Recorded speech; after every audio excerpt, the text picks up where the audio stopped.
Tai rezultatai tai tikrai stulbinantis. Aš ant savo mamos matau, jinai šiaip tai turi prieš diabetinį, pas ją būdavo ir iki 9 pakildavo cukrus, turi autoimuninę, skydliaukę pas ją, praktiškai operuot norėjo, bet jau mažėja, netgi mėnesį vartoja su biškiu.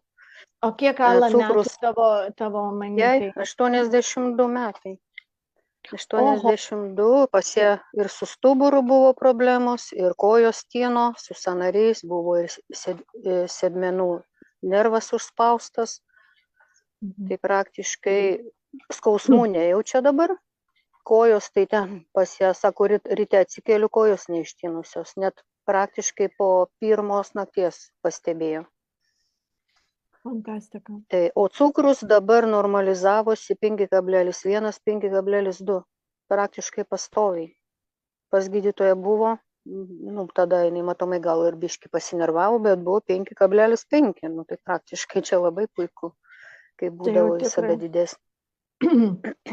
Labai smagu girdėti, tai ant kiek įsivaizduoti. Šiaip jinai.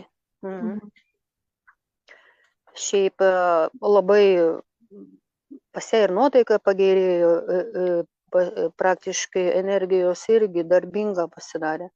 Net nuotaika ant tiek pagerėjo, kad netgi pasikeitė baldus namuose. Tiesiog, nes būdavo vis verkšlena, kam aš reikalinga. Kiek čia liko man gyventi ir prašau. Žmogus. Nuostabu. Ir svarbiausia, jūs įsivaizduokit, o dukrai, koks džiaugsmas, ane, kai mato, kad jos mama ant tiek atsigauna. Ir dar atsimenu, Ala sakė, kad nemažai vaistų nuėmėt cheminių mamytėje, ne? Taip, netoli 20 ten vaistų, papildų, visokių žolyčių nustojo ten vartoti, nes ten visokių ciberžolių dar dadėdavo visur, dar kažko tai visokių mišinių. Vis tiek nori biški gyventi, skaitau, gal ir sveikiau gyventi nuo tų skausmų, nuo visko. Tai kai pasižiūrėjau, kiek ir ko jinai vartoja, tai tiesiog apstulbau. Tai praktiškai visus iš šono palikom.